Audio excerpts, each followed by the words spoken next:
Hello everyone. आज इस lecture में हम बात करेंगे नोमेनक्लेचर ऑफ कोऑर्डिनेशन कंपाउंड के बारे में कि किस तरीके से हम कोऑर्डिनेशन कंपाउंड की नेमिंग कर सकते हैं। जैसा कि आपने +1 में पढ़ा होगा, ऑर्गेनिक कंपाउंड्स की हम नेमिंग करते हैं, आयुपैक के कुछ रूल्स को फॉलो करते हैं। बिल्कुल सिमिलरली उसी तरह से ही हम जो है कोऑर्डिनेशन कंपाउंड्स की भी नेमिंग कर सकते हैं। एंड उसके लिए भी आयुपैक ने हमारे कुछ रूल्स दिए हैं।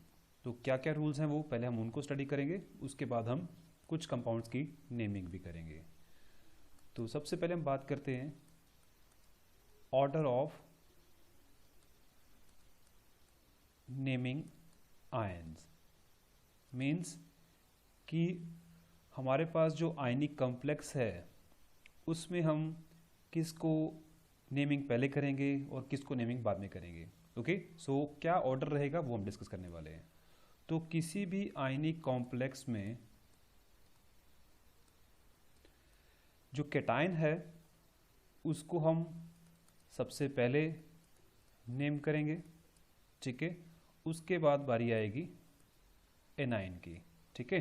तो एनायन को हम बाद में डिस्कस करेंगे।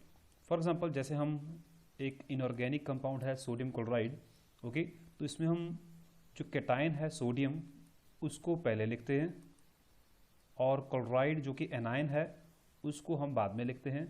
यही सेम रूल हम फॉलो करेंगे कोऑर्डिनेशन कंपाउंड्स के केस में भी। और अगर हमारे पास नॉन आयनिक कॉम्प्लेक्सेस हैं तो उनको हम वन वर्ड में विदाउट एनी सेपरेशन एक सिंगल वर्ड में उसको नेम करेंगे। ओके, तो सेकंड उसके बाद बारी आती है naming the coordination sphere. Naming the coordination sphere. अब कोऑर्डिनेशन स्फीयर जैसे कि हम जानते हैं कि जो चीज़ स्क्वायर ब्रैकेट के अंदर लिखी हुई है उसे हम कोऑर्डिनेशन स्फीयर कह देते हैं। उसके अंदर जो कुछ भी होगा उसको हम कॉम्प्लेक्स जो है स्पीशीज बोलेंगे, ठीक है। तो उस स्क्वायर ब्रैकेट के अंदर जो कुछ भी लिखा हुआ है, एक मेटल होगा, कुछ लिगेंड्स होंगे, उनको हमने नेमिंग किस तरीके से करनी है वो हमने इसके अंदर पढ़ेंगे हम भी किस तरीके से हम कोऑर्डिनेशन स्फीयर को नेमिंग कर सकते हैं, ठीक है। तो जब भी कोऑर्डिनेशन स्फीयर को हमने नेमिंग करनी है तो सबसे पहले हमने लिगेंड्स को नेमिंग करनी है, ठीक है। अगर हमारे पास दो या दो से ज़्यादा टाइप के हमारे पास लिगेंड्स हैं, ठीक है, तो हम पहले उन लिगेंड्स को अल्फ़ाबेटिकली ऑर्डर में नेमिंग करेंगे। उसके बाद जो सेंट्रल मेटल एटम है उसको हम नेम करेंगे। फॉर एग्जाम्पल हम बात करते हैं, हमारे पास एक कॉम्प्लेक्स है लाइक दिस, ठीक है। तो इस कॉम्प्लेक्स में हमारे पास अमोनिया और क्लोराइड ये क्या है, लिगेंड्स हैं, और कोबाल्ट जो है वो एक सेंट्रल मेटल आयन है। ओके, तो सबसे पहले हम अमोनिया और क्लोराइड जो कि लिगेंड्स हैं उनका नेम लिखेंगे। उसके बाद हम जो मेटल आयन है उसका नाम लिखेंगे, ठीक है। तो इसमें अमोनिया न्यूट्रल है, क्लोराइड एक नेगेटिव चार्ज लिगेंड है। ओके, तो हम किस तरीके से नेमिंग करेंगे और क्या क्या उनके नेम्स होंगे वो हम अभी नेक्स्ट देखते हैं। तो थर्ड हमारे पास आता है नेम्स ऑफ लिगेंड्स। ओके, जो तो होंगे हमारे पास नेगेटिवली चार्ज्ड लिगेंड्स, उनको नेम करने के बाद हम उनके नाम के साथ लास्ट में ओ लगा देंगे, ठीक है। तो there will be a word O. For example हम बात करते हैं, अगर हमारे पास लिगेंड क्या है, फ्लोराइड है, तो इसको हम फ्लोरो लिख सकते हैं या फिर फ्लोराइडो लिख सकते हैं, ठीक है। दोनों ही चलेंगे, वहाँ पे दोनों ही हम लिख सकते हैं, ठीक है। ओल्ड नोमेनक्लेचर के अकॉर्डिंगली हम फ्लोरो लिखते थे और जो न्यू नोमेनक्लेचर है उसके अकॉर्डिंगली हम फ्लोराइडो भी लिख सकते हैं, ठीक है। इसी तरीके से अगर क्लोराइड है तो हम इसको क्लोरो भी लिख सकते हैं और क्लोराइडो भी लिख सकते हैं, ठीक है। और अगर हमारे पास वहाँ पे कोई पॉजिटिव लिगेंड है, if there is a positive ligand, okay, तो जो कि बहुत रेयर होते हैं, अगर कोई पॉजिटिव लिगेंड होगा तो उसके नाम के लास्ट में हमने IUM वर्ड लगाना है, ठीक है। और अगर हमारे पास जो लिगेंड है वो न्यूट्रल हैं, अगर कोई न्यूट्रल लिगेंड हमारा जो कोऑर्डिनेशन स्फीयर के अंदर लिखा होगा तो उसको हमने as such a single molecule जो है उसका नाम हमने लिखना है। ठीक है, तो कौन कौन से नेगेटिव लिगेंड्स होते हैं हमारे पास, उनके क्या क्या नेम होंगे हम वो देख लेते हैं। सबसे पहले हम बात करते हैं यहाँ पे negatively charged ligands. Negatively charged ligands, okay. तो फ्लोराइड है, ठीक है, जैसे मैंने बताया इसको हम फ्लोराइडो लिख सकते हैं। क्लोराइड होगा तो हम क्लोराइडो लिख सकते हैं। ब्रोमाइड है तो हम इसको ब्रोमाइडो लिख सकते हैं। ठीक है, हाइड्रोक्साइड है तो हम इसको हाइड्रोक्साइडो लिख सकते हैं। ठीक है, सायानाइड है तो हम इसको सायानाइडो लिख सकते हैं। और जो इनके पुराने नेम हैं फ्लोरो, क्लोरो, ब्रोमो, हाइड्रोक्सो, साइनो, ये भी लिख सकते हैं हम। इसके अलावा हमारे पास और जो नेगेटिव लिगेंड्स हैं जैसे एसीटेट है तो हम इसको एसीटेटो लिख सकते हैं। ठीक है, नाइट्रेट है तो इसको हम नाइट्रेटो लिखेंगे। ओके, अगर हमारे पास NO2 नेगेटिव है जो कि एक नाइट्राइट आयन है तो इसको हम नाइट्राइटो N लिखेंगे। अगर ये इस तरीके से लिखा हुआ है ONO है तो इसको हम नाइट्राइटो O लिखेंगे। अब इसका मतलब ये है कि ये जो नाइट्राइट लिगेंड है ये N से नाइट्रोजन से लिंक्ड है विद मेटल, और नाइट्राइट अगर O से लिंक्ड हो तो उसको हम नाइट्राइटो O लिखेंगे। ठीक है, this is a ambident ligand. Okay, similarly अगर सल्फेट वहाँ पे लिगेंड एक्ट कर रहा है तो उसको हम लिखेंगे सल्फेटो। ठीक है, अगर तो सल्फाइट है तो हम लिखेंगे इसको सल्फाइटो। इसी के साथ ही अगर हमारे पास थायोसल्फेट है तो हम उसको लिखेंगे थायो सल्फेटो। ठीक है, अगर ऑक्जालेट होगा तो हम उसको ऑक्जालेटो लिखेंगे। इसी तरीके से अगर थायोसायनाइड है तो हम इसको थायोसायानेटो लिखेंगे। ठीक है, और अगर आइसोथायोसायनाइड है, ठीक है, तो हम इसको आइसोथायोसायानेटो लिखेंगे। अगर कार्बोनेट हुआ तो हम कार्बोनेटो लिखेंगे। ठीक है, सबके लास्ट में हमने OO लगा देना है। इसी तरीके से अगर NH2 नेगेटिव हुआ मीन्स इमीड हुआ तो इसको हम इमीडो लिखेंगे, IMIDO अमीडो। और अगर NH2 नेगेटिव मीन्स अमाइड हुआ तो हम इसको हम अमाइडो लिखेंगे। अगर हाइड्राइड होगा तो हम इसको हाइड्राइडो लिखेंगे। सिमिलरली अगर सल्फाइड हुआ तो हम इसको सल्फाइडो लिखेंगे। अगर नाइट्राइड हुआ तो इसको हम नाइट्राइडो लिखेंगे। ठीक है, इसी तरीके से अगर हमारे पास ऑक्साइड हुआ तो हम उसको ऑक्सो लिखेंगे। ठीक है, दिस इज ऑक्साइड, सो इसको हम ऑक्सो लिखेंगे। और अगर पर ऑक्साइड हुआ तो हम इसको पर ऑक्सो लिखेंगे। ओके, और अगर एजाइड हुआ तो इसको हम एजाइडो लिखेंगे। ओके, और अगर मिथोक्साइड हुआ तो हम इसको मिथोक्सो लिखेंगे। ओके, अगर फिनाइल हुआ तो इसको हम सिंपली फिनाइल ही लिखेंगे।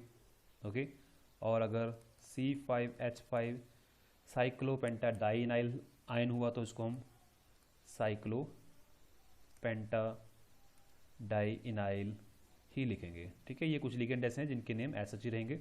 ओके, और अगर हमारे पास सेकंड कैटेगरी जो पॉजिटिव चार्ज लिगेंड्स की है, पॉजिटिवली चार्ज्ड लिगेंड्स, जो कि मैंने बताया कि बहुत रेयर होते हैं, अगर इन केस कोई हुआ जैसे कि NO पॉजिटिव है तो इसका नाम है नाइट्रोसोनियम। ठीक है, तो पॉजिटिव चार्ज लिगेंड के लास्ट में हम IUM लिखते हैं। इसी तरीके से अगर NO2 पॉजिटिव हुआ तो इसको हम लिखेंगे नाइट्रोनियम। ठीक है, NO पॉजिटिव है तो नाइट्रोसोनियम, NO2 पॉजिटिव हुआ तो nitronium, and if it is NH2 NH3 positive, that is a cation of hydrazine, so that is known as the hydrazinium, so that is written as hydrazinium. और अगर हमारे पास कोई भी वहाँ पे न्यूट्रल लिगेंड होता है, ओके, तो न्यूट्रल लिगेंड्स को हम कैसे लिखते हैं, ऐसा जो उनका नेम है. सपोज हमारे पास मिथाइल अमीन हुआ तो हम सिंपली मिथाइल अमीन ही लिखेंगे, ठीक है. अगर हुआ डाई अमीन, इथिलीन डाई अमीन अगर हुआ तो हम इसको इथिलीन डाई अमीन ही लिखेंगे, ठीक है. अगर पिरीडीन हुआ, what is pyridine, C5H5N, okay, या तो इस तरीके से लिखा होगा या फिर PY लिखा हो, तो इसका नाम पिरीडीन है, तो इसको हम पिरीडीन ही लिखेंगे, ओके. और अगर C6H5 thrice P means triphenyl phosphine हुआ तो इसका नाम ट्राईफिनाइल फॉस्फीन ही लिखा जाएगा, ट्राईफिनाइल फॉस्फीन, ओके. और कुछ एक न्यूट्रल लिगेंड्स हमारे पास ऐसे हैं जिनके कुछ स्पेशल नेम्स हैं, जैसे वाटर है, इसको हम एक्वा लिखते हैं, ठीक है. अमोनिया है तो इसको हम अमीन, AMMINE, यहाँ पे ध्यान देना है, हमने डबल M लिखना है इसको, ओके. अगर NO हुआ तो इसको हम नाइट्रोसेल लिखेंगे, ठीक है. और अगर कार्बन मोनोऑक्साइड हुआ तो उसको हम कार्बोनिल लिखते हैं, ओके. तो ये कुछ हमारे पास लिगेंड्स हैं जो कि नेगेटिवली चार्ज हैं, पॉजिटिवली चार्ज हैं, या फिर न्यूट्रल लिगेंड्स हैं. अब बात आती है कि अगर हमारे पास वहाँ पे नेगेटिवली चार्ज और न्यूट्रल लिगेंड्स दोनों ही हुए तो हम किसको पहले नेम करेंगे, ठीक है. तो नेक्स्ट हमारे पास जो रूल है that is the order of naming ligands, ठीक है. प्रीवियसली क्या था कि जो लिगेंड्स थे उनको हम नेम करते थे इन द ऑर्डर ऑफ पहले एनाइनिक, फिर न्यूट्रल, फिर हम पॉजिटिव लिगेंड्स को लिखते थे without separating by hyphen, okay. So उसमें क्या था कि हमारे पास काफ़ी सारी कम्प्लेक्सिटी आ जाती थी, ठीक है. तो उस कम्प्लेक्सिटी को दूर करने के लिए आईयूपैक ने थोड़ा सा इस रूल में चेंज किया है. वो ये है कि लिगेंड्स को हमने अल्फ़ाबेटिकली ऑर्डर करना है irrespective of their being negative, neutral और पॉजिटिव, ठीक है. फॉर एग्जांपल अगर हमारे पास कोई कॉम्प्लेक्स है लाइक कोबाल्ट, जिसमें 4 अमोनिया लिगेंड्स हैं, एक क्लोराइड है और हमारे पास ये नाइट्राइट लिगेंड लगा हुआ है, ठीक है. तो इसके ऊपर पूरे चार्ज के ऊपर, पूरे कॉम्प्लेक्स के ऊपर हमारे पास एक चार्ज है, ओके. सो लिगेंड इसमें एक अमीन है, यहाँ पे क्लोरो है और यहाँ पे नाइट्रो है. सो जो अमीन है वो A से स्टार्ट हो रहा है, क्लोरीन जो है C से स्टार्ट हो रहा है और नाइट्रेट जो है वो N से स्टार्ट हो रहा है, ओके. सो इस कन्वेंशन को हमने इस तरीके से लिखना है कि अल्फ़ाबेटिकली जैसे ये अरेंज किए हुए हैं इसी ऑर्डर में हम लिखेंगे. हो सकता है कि ये नाइट्रो पहले लिखा हो, क्लोराइड बाद में लिखा हो, या अमीन जो है वो बाद में लिखा हो, इससे कोई फ़र्क नहीं पड़ता. बट हमने देखना है कि जो लिगेंड का नाम जो है अल्फ़ाबेटिकली पहले आता है उसको हमने पहले लिखना है. अब अमोनिया जो है न्यूट्रल लिगेंड है, क्लोराइड जो है नेगेटिव चार्ज लिगेंड है और नाइट्रेट भी एक नेगेटिव चार्ज लिगेंड है. पहले क्या होता था कि हमने नेगेटिव चार्ज लिगेंड्स को पहले नेम करना होता था, फिर उसको हम जो थे न्यूट्रल लिगेंड्स को नेम करते थे, फिर पॉजिटिव लिगेंड को नेम करते थे. बट अब ऐसा नहीं है. तो इसका अगर हम नेम लिखेंगे तो हम क्या लिखेंगे, पहले हम अमीन को लिखेंगे. तो अमीन कितने हैं, 4 हैं. So we will write the tetra amine. Amine में ध्यान रहना है कि हमेशा डबल M लिखना है हमने, टेट्रामीन. उसके बाद क्लोराइडो या क्लोराइडो, उसके बाद नाइट्राइटो N, क्योंकि अब NO2 लिखा हुआ है तो it is nitrito N, okay. इसके बाद हमने लिखना है metal, that is cobalt, okay. अब यहाँ पे प्लस चार्ज है, ये -1 है, ये भी -1 है, तो मीन्स इसका चार्ज होगा वो +3 होगा, okay. So it will be written as cobalt 3 ion. इस तरीके से हम इसका नाम लिखेंगे.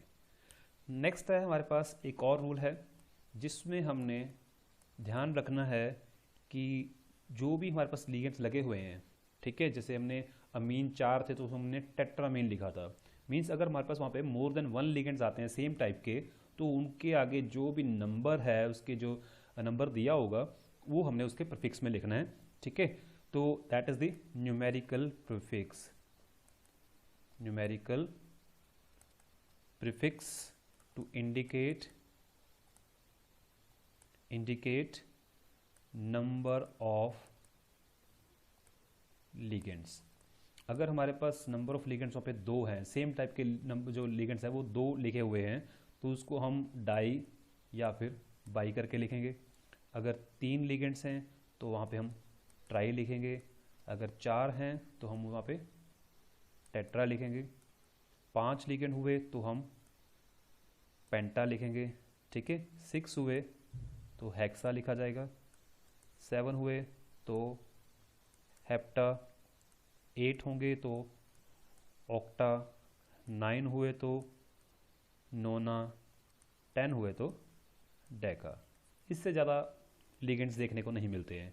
ओके, तो ये तो बात हुई कि जब हमारे पास मोनोडेंड्रेट लिगेंड्स होते हैं, ठीक है।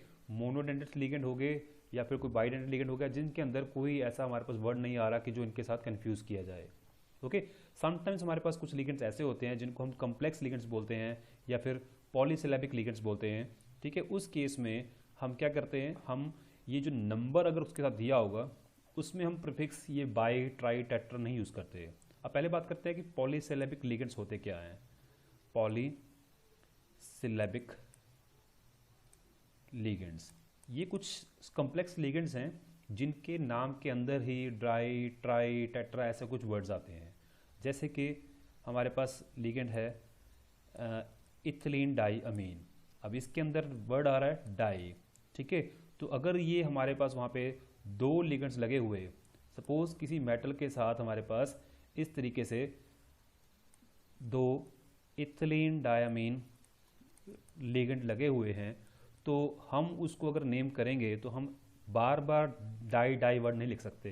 क्यों? क्योंकि उससे उस लिगेंड का नेचर ही बदल जाता है। सपोज अगर हमने इसको लिखना हो, हम क्या लिख सकते हैं इसको, डाई इथिलीन डाई अमीन। मीन्स ये रिप्रेजेंट कर रहा है कि इसके अंदर 2 इथिलीन मॉलिक्यूल हैं और 2 अमीन मॉलिक्यूल्स हैं, ठीक है। तो ये कंफ्यूजिंग सा हो जाता है।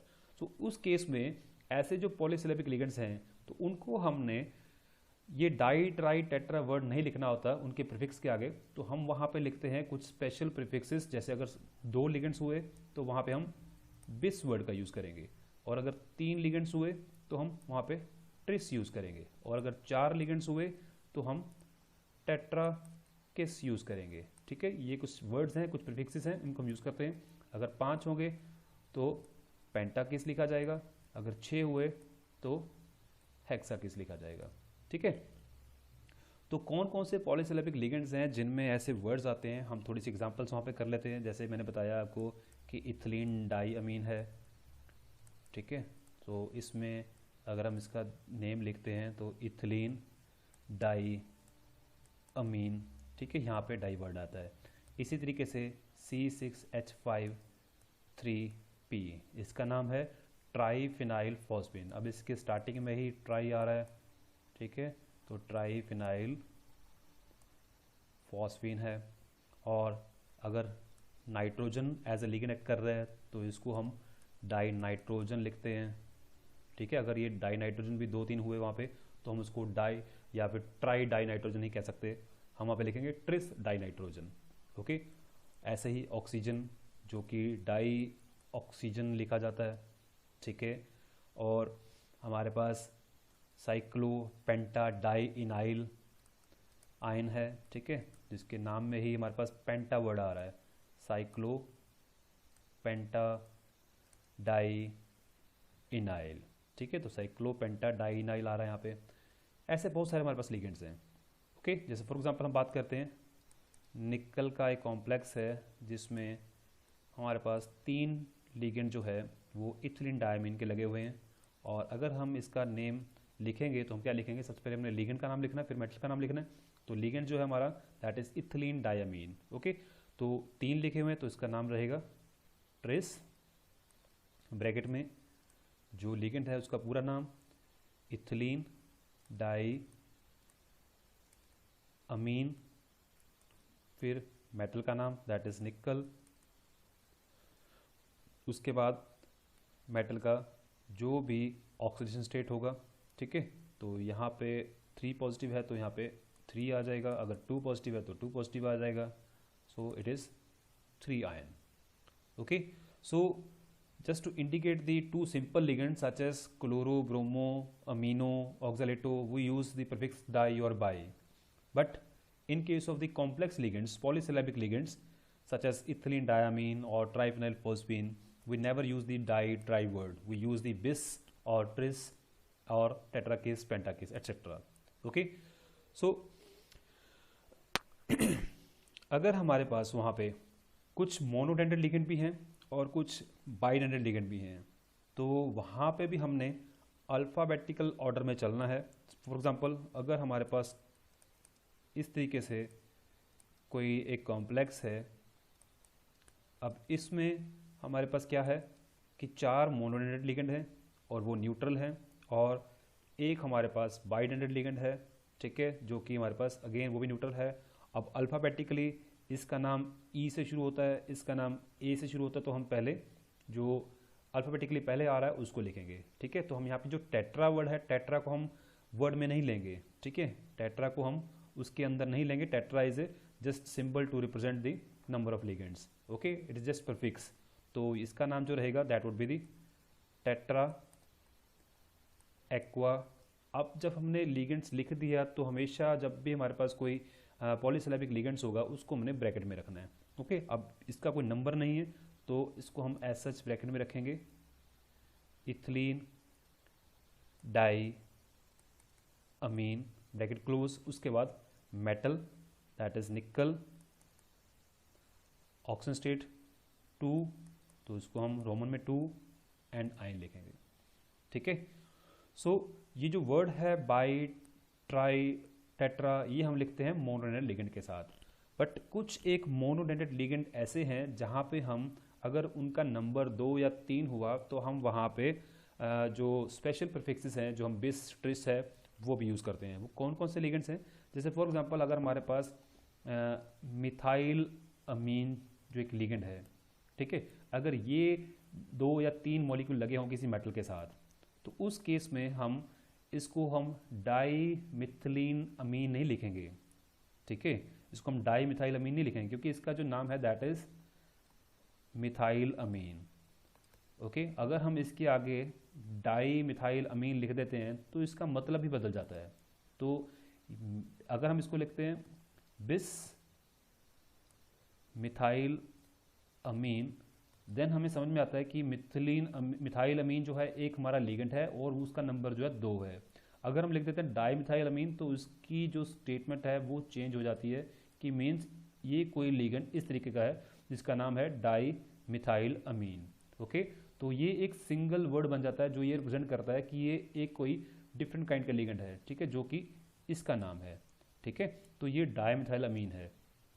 तो ऐसे कुछ स्पेशल हमारे पास जो है लिगेंड्स हैं, मोनोडेंडेड लिगेंड्स हैं, जो कि हम बिस ट्रिस करके भी लिख सकते हैं, ओके। फॉर एग्जांपल अगर हम बात करें कॉपर का कॉम्प्लेक्स है और उसमें हमारे पास 2 मिथाइल अमीन लिगेंड्स लगे हुए हैं और 2 क्लोराइड लिगेंड लगे हुए हैं, और इसका जो नेम है हम क्या लिखेंगे, पहले क्लोरो, ये मिथाइल एम, ओके। तो क्लोरो को पहले लिखेंगे तो उसका हम नाम लिखेंगे डाई क्लोरो या क्लोराइडो, उसके बाद वर्ड आएगा हमारे पास बिस, ओके। फिर लिखेंगे हम मिथाइल अमीन, देन कॉपर,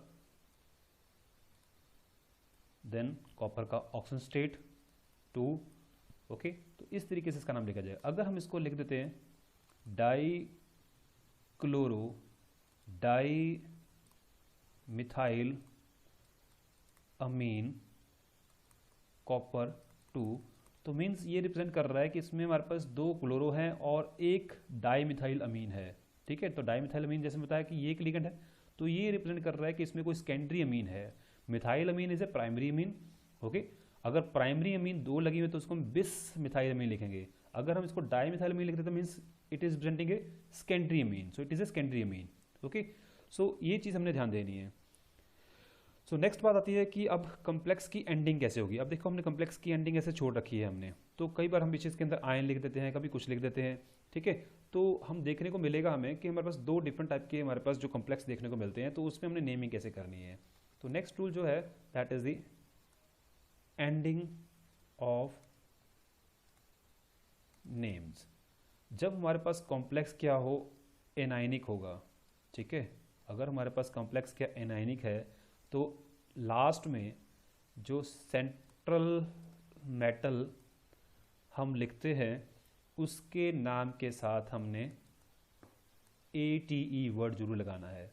अगर हमारे पास कॉम्प्लेक्स जो है वो कैटाइनिक है तब हमने उसको एज सच लिखना है, जो सेंट्रल मेटल एटम होगा उसका नाम के साथ हमने कोई छेड़छाड़ नहीं करनी है, कोई एडिशन या कुछ सब्ट्रैक्शन नहीं करनी है, उसका नाम हम एज सच लिखेंगे जो उस मेटल का नाम होगा, ओके, जो उसका कैरेक्टरिस्टिक नाम है, उसके साथ हमने कोई कैरेक्टरिस्टिक एंडिंग नहीं लगानी है। तो यहाँ पे जब ध्यान रखना है, जब कॉम्प्लेक्स मीन्स जो हमारे पास कोऑर्डिनेशन स्फीयर है, अगर उसके ऊपर चार्ज या तो लिखा हुआ है नेगेटिव या फिर अपीयर होता है। अपीयर कैसे होगा, अगर इस कॉम्प्लेक्स के पहले हमारे पास जो काउंटर आयन है वो कोई मेटल है तो मीन्स ये जो कोऑर्डिनेशन स्फीयर है वो नेगेटिवली चार्ज है। अगर वो नेगेटिवली चार्ज है तो जब हम इस कॉम्प्लेक्स की नेमिंग करेंगे, लिगेंड्स के नेम लिखने के बाद जब हम मेटल का नाम लिखेंगे तो मेटल के नाम के साथ हमने वर्ड ATE जरूर लगाना है। उसके बाद उसका जो हम ऑक्सीडेशन नंबर लिखते हैं वो लिखेंगे, ओके। अगर तो यहाँ पे मेटल नहीं है तो इसके ऊपर डेफिनेटली हमें चार्ज पता लग जाएगा कि नेगेटिव है या पॉजिटिव है। अगर तो नेगेटिव आता है फिर हम मेटल के नाम के साथ ATE लिख के उसका ऑक्सीडेशन नंबर जो भी होगा उसके पीछे हम आयन लिख देंगे। और अगर हमारे पास जो कॉम्प्लेक्स है वो या तो कैटायन की फॉर्म में लिखा हुआ है या फिर इसके बाद हमारे पास कोई काउंटर आयन है, ठीक है। तो हमने जैसे बताया था कि कोई भी हम कंपाउंड को लिखते हैं तो सबसे पहले हम एक कैटायन लिखते हैं, उसके बाद हम एक एनायन लिखते हैं, ठीक है। तो अगर हमारा कोऑर्डिनेशन स्फीयर बाद में लिखा हुआ है तो मीन्स वो एनायनिक है, उसके पहले कुछ भी लिखा होगा वो क्या होगा, कैटायनिक होगा। तो कैटायनिक स्पीशीज हमेशा क्या होती हैं, मेटल्स होती हैं। तो ये जो मोस्टली मेटल्स आपको देखने को मिलेंगी वो क्या होंगी, बहुत ही एक्टिव मेटल्स होंगी। मीन्स या तो वो हमारे पास जो फर्स्ट ग्रुप की जो मेटल्स हैं अल्कली मेटल्स हैं या अल्कलाइन अर्थ मेटल्स हैं या फिर कुछ एक ट्रांजिशन मेटल देखने को मिलती हैं, ठीक है। तो ये चीज़ ध्यान देनी है कि सबसे पहले हमने देखना है क्या लिखा हुआ है। अगर सबसे पहले कोऑर्डिनेशन स्फीयर लिखा हुआ है इस तरीके से तो उसके बाद कोई आयन होगा जिसके ऊपर चार्ज नहीं लिखा होगा, वो कुछ काउंटर आयन होगा, ठीक है। तो काउंटर आयन क्या कर रहा है, इसका जो पॉजिटिव चार्ज है उसको बैलेंस कर रहा है। इसी तरीके से इस कोऑर्डिनेशन स्फीयर के ऊपर जो चार्ज है उसको बैलेंस करने के लिए यहाँ पे कोई मेटल होगा। अगर तो नेगेटिव चार्ज आता है तो मेटल उसको बैलेंस करेगा, अगर पॉजिटिव चार्ज आता है तो उसको कोई नेगेटिव चार्ज जो काउंटर आयन होगा वो बैलेंस कर रहा होगा। तो ये चीज़ हमें ध्यान देनी है। तो अगर तो हमारा जो कोऑर्डिनेशन स्फीयर है वो वहाँ पे उसके ऊपर नेगेटिव चार्ज दिख रहा है या फिर अपीयर हो रहा है, जैसे मैं बताया अपीयर कैसे होगा, मीन्स उसके पहले कोई मेटल लिखा होगा तो मीन्स हमारा कोऑर्डिनेशन स्फीयर क्या है, एनायनिक फॉर्म में है। तो तब ध्यान रखना है कि जो उसमें मेटल लिखा हुआ है उस मेटल का जब भी हम नाम लिखते हैं तो उसके साथ हमने ATE वर्ड जरूर लगाना है, मीन्स 8 जरूर लिखना है हमने, ओके। फॉर एग्जांपल हम बात करते हैं कि यहाँ पे दो कॉम्प्लेक्स ले लेते हैं हम। एक तो है हमारे पास कोबाल्ट का कॉम्प्लेक्स और यहाँ पे ये आ गया। दूसरा हम ले लेते हैं पोटाशियम प्लैटिनम अमीन इस। अब देखिए इसमें कोऑर्डिनेशन स्फीयर पहले लिखा हुआ है, बाद में कोई हमारे पास एक मॉलिक्यूल लिखा हुआ है, that molecule is presenting as a counter ion, okay. तो मीन्स जो पहले लिखा हुआ है उसके ऊपर क्या रहेगा, पॉजिटिव चार्ज, मीन्स इस कोऑर्डिनेशन स्फीयर के ऊपर क्या है, पॉजिटिव चार्ज है, ओके। अब इसमें क्या है, इस कोऑर्डिनेशन स्फीयर से पहले कोई एक काउंटर आयन लिखा हुआ है and that is a metal, ठीक है। तो ये कोऑर्डिनेशन स्फीयर क्या हुआ, हमारे पास जो कॉम्प्लेक्स है that is a anionic complex, means इसके ऊपर कोई नेगेटिव चार्ज है, ठीक है। अब इसके पैर में कुछ भी नहीं लिखा हुआ, मीन्स इसके पैर में हमारे पास 1 है, ठीक है। तो अगर 1 है तो वो 1 कहाँ से आया, इसका चार्ज होगा, मीन्स इसके ऊपर 1 नेगेटिव चार्ज है, इसके ऊपर 1 पॉजिटिव है जो एक दूसरे को बैलेंस कर रहे हैं। अब इसके पैर में 3 नेगेटिव चार्ज है तो मीन्स ये 3 पॉजिटिव यहाँ से आया, ठीक है। 3 नंबर लिखा हुआ तो मीन्स ये 3 पॉजिटिव यहाँ पे आया, और क्लोराइड का हमें पता ही है इसके ऊपर 1 नेगेटिव होता है, दैट्स वाई ये 1 इस कॉम्प्लेक्स के पैर में गया और इसका 3 इसके पैर में गया। सो ये हमारे पास इस तरीके से कॉम्प्लेक्स बनते हैं। अब इस केस में कॉम्प्लेक्स जो है वो कैटायनिक है, और जब भी हम कोबाल्ट लिखेंगे तो हम एज सच कोबाल्ट ही लिखेंगे। तो इसका जो नेम बनेगा, पहले हम लिगेंड का नाम लिखेंगे, क्योंकि कॉम्प्लेक्स के केस में हमने पहले लिगेंड का नाम लिखना है फिर मेटल का नाम लिखना है। तो there are 6 amine, so we will write hexa amine. ठीक है, लिगेंड्स लिखे गए, उसके बाद हमने बात करनी है मेटल की, so we will write cobalt. ठीक है, अब कोबाल्ट का ऑक्सीजन स्टेट कितना है 3 पॉजिटिव, क्योंकि अमीन क्या है 0 है, सो इट इज़ 3। उसके बाद ये counter ion as such chloride. अब इस केस में सबसे पहले हम बात करेंगे potassium, so we will write potassium. अब बात रहती है कॉम्प्लेक्स की। अब कॉम्प्लेक्स क्या है, एनाइनिक है, तो सबसे पहले अमीन फिर क्लोराइड। ठीक है, तो क्या लिखेंगे हम, यहाँ पे थोड़ी सी स्पेस छोड़ेंगे, उसके बाद लिखेंगे हम अमीन। जब भी अमोनिया का नाम लिखना है हमने मीन, तो डबल एम ध्यान देना हमेशा, तो अमीन। उसके बाद पेंटाक्लोरो या क्लोराइडो। देन मेटल की बारी आ गई, लिगेंड्स कंप्लीट हो गए, अब मेटल की बारी है, तो प्लाटिनम। अब प्लाटिनम नहीं लिखेंगे, क्यों, क्योंकि कॉम्प्लेक्स क्या है, एनाइनिक है, तो platinate, so it would be written as platinate. ठीक है, प्लाटिनेट लिखा जाएगा। अब बारी आती है इसकी ऑक्सीजन स्टेट की, तो क्लोराइड जो कि -1 है, 5 है, तो -5 हो गया। अब -5 में हम कितने ऐड करें प्लस कि हमारे पास -1 आ जाए, तो it would B +4। Okay, -5 + 4 remaining -1, so it will B 4, जो कि हम रोमन में लिखेंगे। ठीक है, और यहाँ पे ये नाम खत्म हो जाएगा। ओके, सिमिलरली हमारे पास बहुत सारे ऐसे कंपाउंड्स हैं जिनकी हम ऐसे तरह के नेम लिख सकते हैं। हमारे पास कुछ एक मेटल्स हैं, जब वो सेंट्रल मेटल एटम ऐसे एक्ट करेंगे तो उनके हम अगर जो वो कॉम्प्लेक्स में, वो कॉम्प्लेक्स क्या आता है, एनाइनिक आता है। ठीक है, सपोज हमारे पास कोई कॉम्प्लेक्स है जिसमें आयरन आ रहा है और कुछ लिगेंड्स लगे हुए हैं और यहाँ पे नेगेटिव चार्ज आ रहा है, तो अब नेगेटिवली चार्ज आता मीन्स आयरन, जो कि हम आयरन लिखते हैं, बट जब नेगेटिव होगा तो उस केस में हम आयरन को फेरेट लिखते हैं। ओके, इसी तरीके से अगर सेंट्रल मेटल एटम या आयन जो है वो कॉपर हुआ और कॉम्प्लेक्स के ऊपर नेगेटिव चार्ज आता है, तो उस केस में हम कॉपर नहीं लिखेंगे, हम लिखेंगे क्यूपरेट।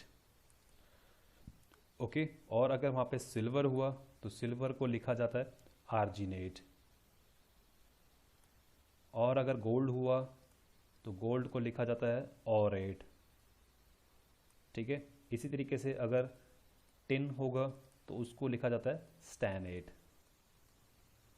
ठीक है, तो ये कुछ मेटल्स हैं, अगर ये सेंट्रल मेटल एटम एक्ट कर रहे हैं वहाँ पे और उस कॉम्प्लेक्स के ऊपर नेगेटिव चार्ज आ रहा है, मीन्स वो कॉम्प्लेक्स क्या एनायनिक कॉम्प्लेक्स बन रहा है, तो हम सेंट्रल मेटल एटम को, आयरन को फेरेट, कॉपर को क्यूपरेट, सिल्वर को आर्जिनेट, गोल्ड को ऑरेट और टिन को हम स्टैनेट लिखेंगे। क्लियर। उसके बाद आती है हमारे पास ऑक्सीडेशन स्टेट, जो मैं पहले बता चुका हूँ कि ऑक्सीडेशन स्टेट हमने लिखनी है, तो लास्ट में आती है बारी ऑक्सीडेशन स्टेट की। द ऑक्सीडेशन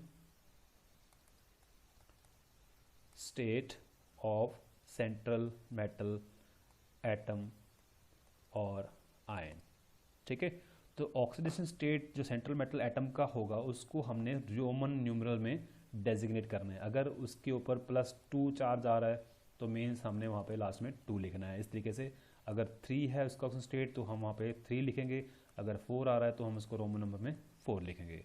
ओके, और इनको हमने ब्रैकेट में लिखना है, तो हमेशा मेटल के नाम के साथ हमने इसको ब्रैकेट में लिखना है। ओके, तो इसके साथ हमारे पास ना तो हमने कोई गैप देना है नाम लिखने के साथ और ना ही इसके आगे हमने कुछ और लिखना है। ओके, सो अब ऑक्सीडेशन स्टेट निकालना कैसे है, हम एग्जांपल लेके बात करते हैं। जैसे हमने बताया कि ये कोबाल्ट है, ठीक है, तो यहाँ पे अमोनिया है और यहाँ पे क्लोराइड है और बाहर क्या है, क्लोराइड है। तो जिस भी स्पीशीज़ का हमने ऑक्सीजन स्टेट निकालना होता है उसको हम एक्स मान लेते हैं। बाकी लिगेंड्स के हमें जो चार्ज हैं वो हमें याद करने पड़ेंगे, जो मैंने लिस्ट पीछे लिखी है उसमें से हम इसको याद कर सकते हैं। जैसे अमोनिया का 0 चार्ज होता है, क्लोराइड का -1 है, ओके, और बाहर हमारे पास क्या है, 2 क्लोराइड्स हैं। तो इसका हमने जब चार्ज लिखना है तो हम क्या करेंगे, हम सबका जो चार्ज है वो ऐड करेंगे, ठीक है, और that would be equals to 0। तो इस केस में हमारे पास x प्लस अब 5 अमोनिया है, अमोनिया का चार्ज 0 है, ओके, देन प्लस 1 क्लोराइड है तो -1 प्लस फिर से क्लोराइड आ रहा है, कितने क्लोराइड हैं, 2 हैं, तो 2 into -1 that would be equals to 0। तो यहाँ पे हमारे पास ये 0 हो गया, ये -1 -2, okay. So it is -1 -2 is equal to 0 और x -3 is equal to 0 and x is equal to +3। तो मीन्स यहाँ पे कोबाल्ट का जो चार्ज है दैट इज़ +3, ओके। इस तरीके से हम किसी भी सेंट्रल मेटल एटम का जो है ऑक्सीजन स्टेट निकाल सकते हैं। एक बार हमारे पास ऑक्सीजन स्टेट नंबर आ गया यहाँ पे, ठीक है, तो हम पूरे कोऑर्डिनेशन कॉम्प्लेक्स का जो है नेम कर सकते हैं, ओके। सो ये था आज का हमारा टॉपिक।